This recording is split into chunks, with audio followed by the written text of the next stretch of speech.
Hi guys, welcome back to our Porsche restoration project. In this video we're going to install the interior headliner, also go over the wiring harness that goes through the roof, and we're going to install also some sound deadening in the top of the roof before we put the headliner up. We'll take a look at all the different parts and pieces that are required to put it together. I've got a crossbows here. These have all been reconditioned. And also one thing you want to make sure when you take yours apart that you label these really good, because they're all different, starting with the front to back, all different size bends and different lengths on those, so you don't want to get those mixed up. Keep real good track of those from the beginning. And then also you're going to need to make up some new rubber tabs that go on the end. You can see the original one here is cracking. These are what's actually going to fit into the framework of the car. But some 1/8 inch vacuum hose will work real good with that. Some hold down clips, although we're going to be using contact cement to basically hold it down. And then this is a contact I like to use here. This stuff's really strong, not forgiving, so once it's stuck down it's going to be very difficult to get your material back off. Nice thing about this is when the interior temperature of the car comes up, it's not going to delaminate like other contact cements. Other thing we're going to need some real sharp one-sided razor blades, some masking tape, and then our headliner here. This headliner is ivory color. I got this from Stoddard, so hopefully it's a real good quality one. We'll find out here as we start working with it.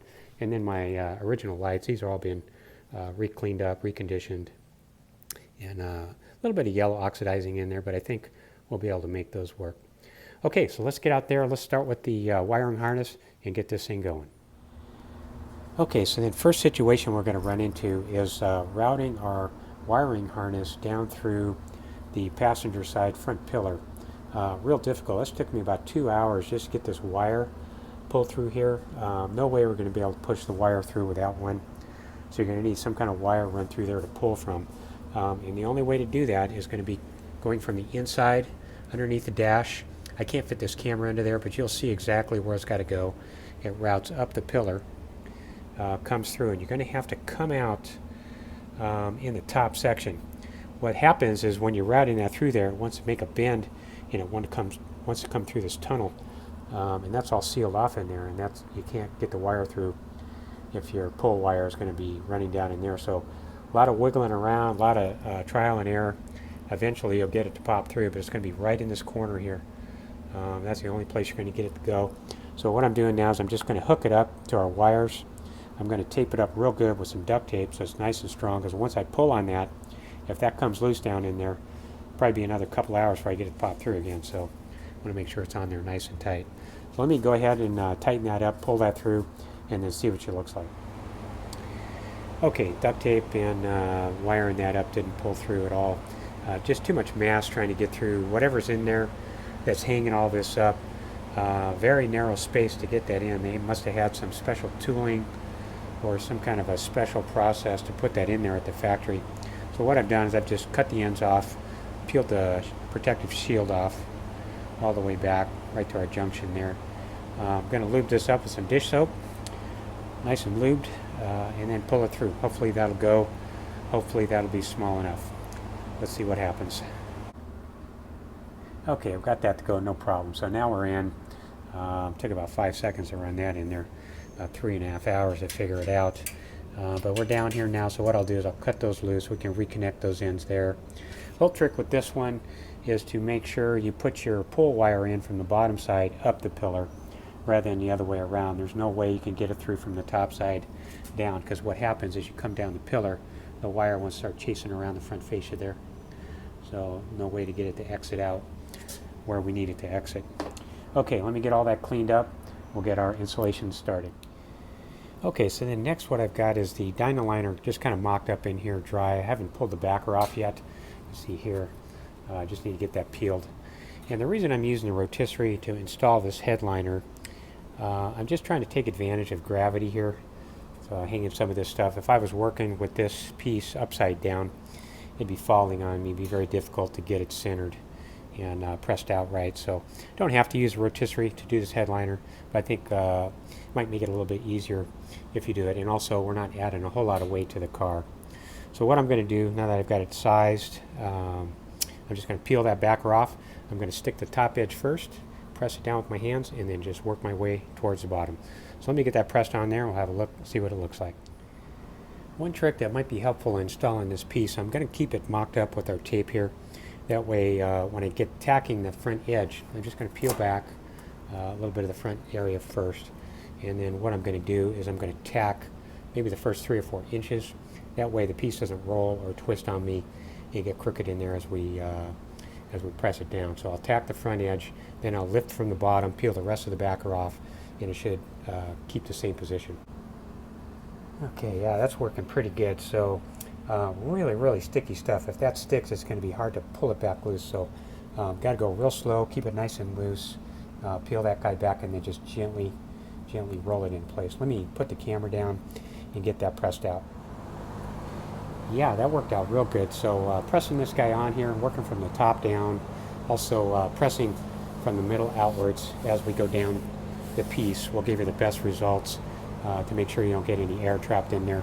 Get it all rolled out and pressed down. Yeah, and it's stuck. It's definitely not coming back off of there. Also, I can tell just by tapping on it, that tin can sound already gone. So resonation is much better. Okay, let's get the crossbows and the headliner going.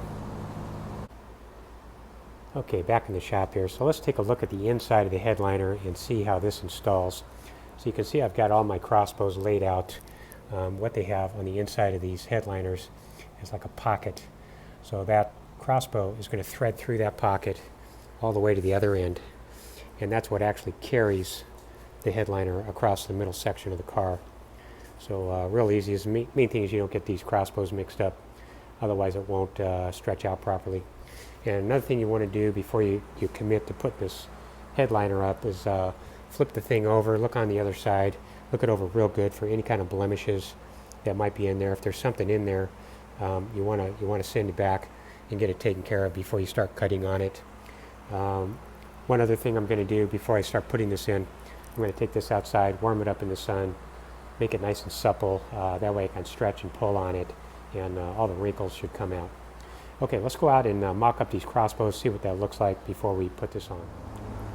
Okay, just got our crossbows mocked up out here. Just doing kind of a dry run before we start threading things through the headliner. So what we're checking for is make sure everything fits, make sure our new rubber ends work the way they should. Those look like that's going to work out real good. And all I'm using there is just 1/8 inch vacuum line to make those up. And then you can see here, so what's happening is we've added 1/4 inch of the dyno liner, and these crossbows really need to have clearance to the hood. You can see right here it's touching now. So it's just barely touching this area. So I've masked it off with some masking tape so I can see what I'm cutting. I'm going to razor blade those out of there, give them a little bit of extra room for adjustment. So when the headliner is stretched out, you don't really want it touching or binding on anything. It really should be loose in those sections.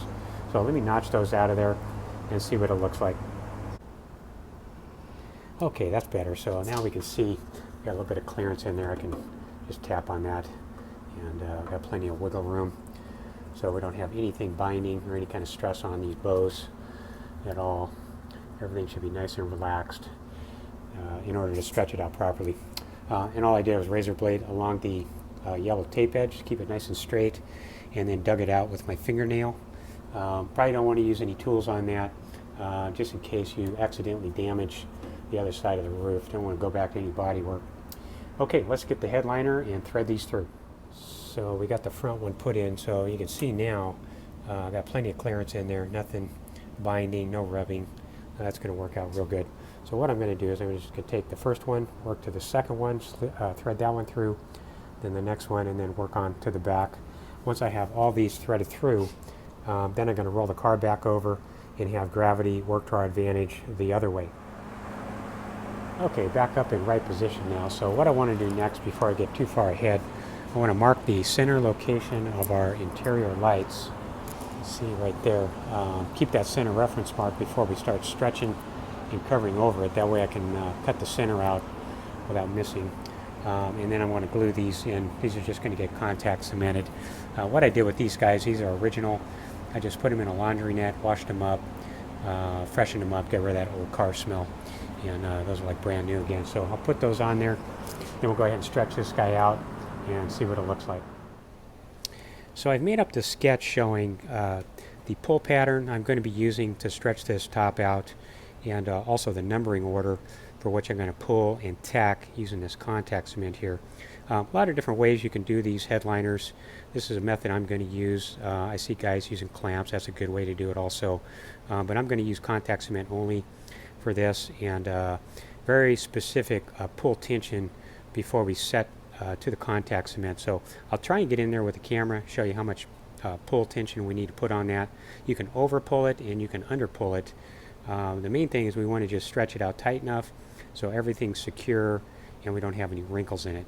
So now that we've got the car in the upright position, I'm going to center the headliner right directly center in the car, tack number 1 and number 2 from that position, and then from there we're going to roll it back on its side and do number 3.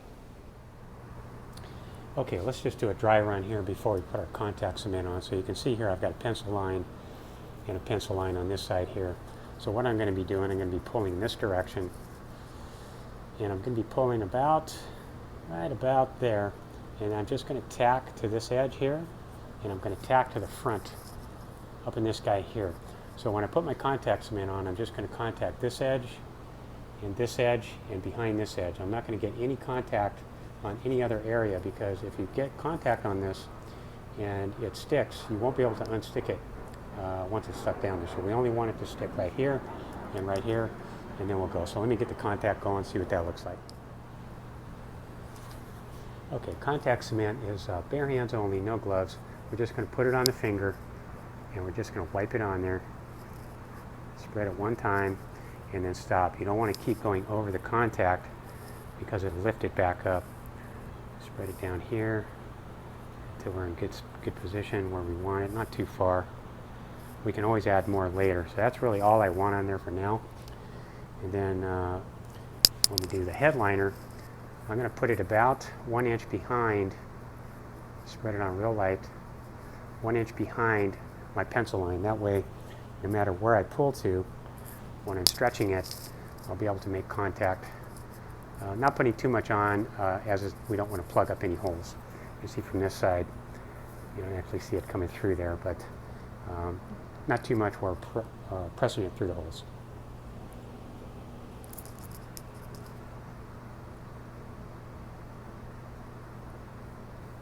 Alright, that should be it there. And then on this side,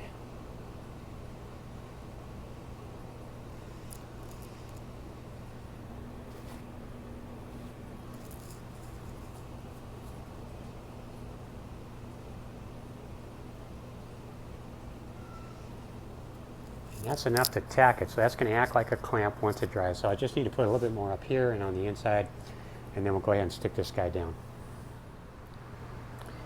Okay, it's been about 15 minutes, so temperature in here is about 80 degrees.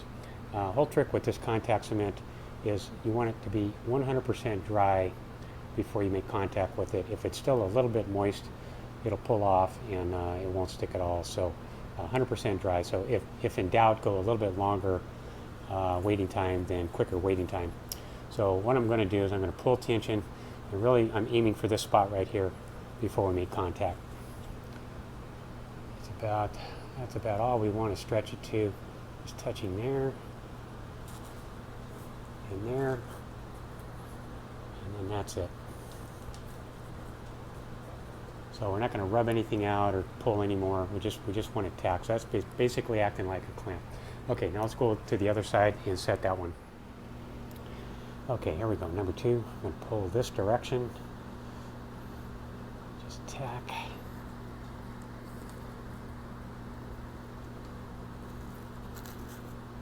Right there. Okay, that's good enough for now. We'll just let that hold. And let's take a look at this back corner. We may actually be able to get this one in the upright position. This one over here. I think I can get a good pull angle from here at this height. So I think I'm going to go ahead and do this one here, although I could do it on its side. Once we have it tacked, then we can roll it on its side, take a look at it. Let's go ahead and try this one here from this position. Okay, here we go. So you can see the direction which I'm pulling here. Just gonna pull it right about there. Just tack and tack. Okay, that worked out pretty good. Okay, let's do the other corner and then we're good there.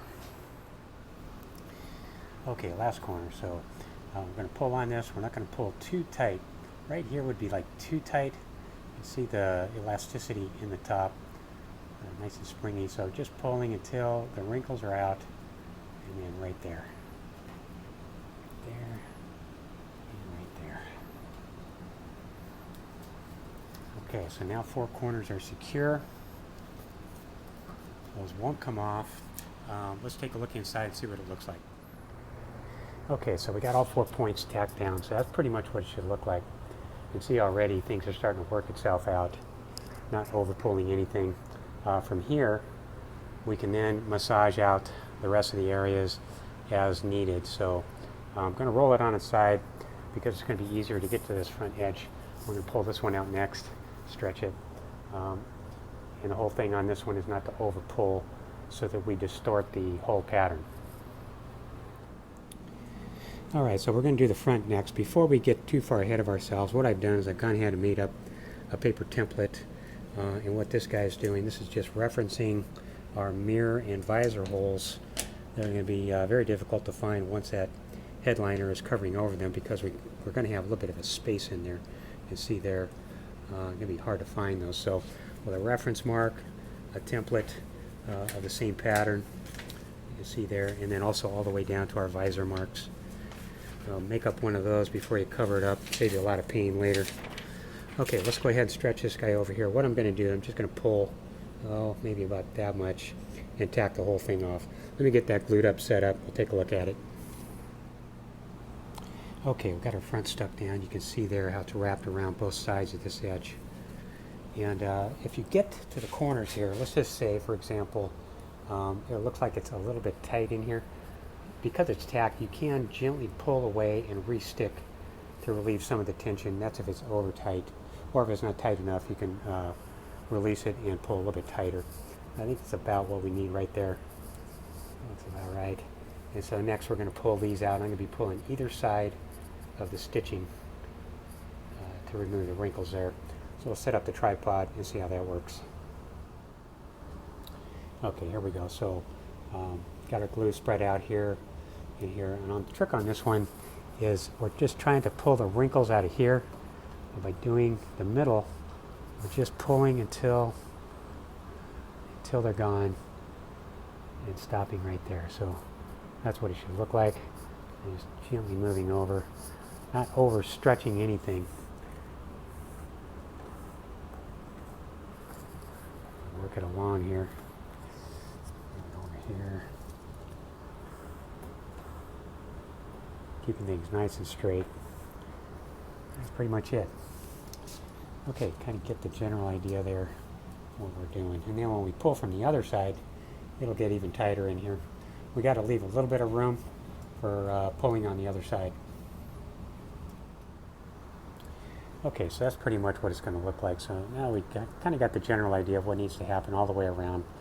And basically holding to our pattern on that drawing will help out best. So now I'm going to take a razor blade, and right above this edge here, I'm going to cut about 3/16 or 5 millimeters all the way along. And what I'm going to do is I'm going to glue and roll that to the back side like that. And that's going to be the finished edge. So let me go ahead and razor blade this whole area out, get it stuck down, and then we'll take a look at it. Okay, let's just take a look now, see how we're doing. We're just about finished up with our trimming, razor blading, and securing everything. Still need to roll this edge over here, set the tripod up and show you how to do that. But basically the principle's the same all the way down, just kind of work it as you go. You can see a couple little wrinkle type blemishes in there. What's going to happen with that? That'll work itself out over time. That's from being folded up in a box. If I tried to stretch it too tight to get those out now, I could get them out, but what would end up happening, I would distort my holes. So it's really just best to be patient with those, and they'll work themselves out over time. Okay, let's set the tripod up, roll this edge. Okay, here we go. Just going to tuck that over there. Roll down, pressing it down real tight. Amazing how well that contact cement holds, even on a small piece. Pinch it down, and then work it as you go along the edge. And then what's going to happen in here, we have our weather stripping will fit inside this area and just kind of finish it off so you have a nice sealed edge right here. That's your finished look right along there.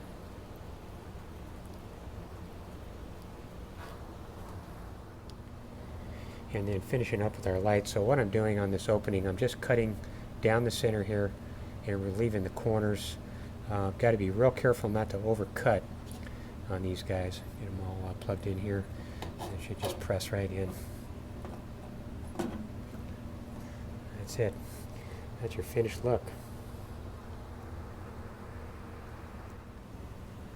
Okay, let's have a look at our finished product now. So what I'm doing here in the rear, I'm leaving these rear pillars long. The reason I'm doing that, I'm not really sure where to cut or trim them at this point. Once we have our rear deck panel sitting up in there, it'll show us what we need to do a little bit better. Just better to make sure I don't cut too much off of there. Got our rear clips in there, everything's stretched out, secured all the way around, and ready to go. So from here we can put in weather stripping. We can do our front windshield and rear windshield, and move on from there. Okay guys, well that's it for this video. Thanks for tuning in, and we'll see you next time.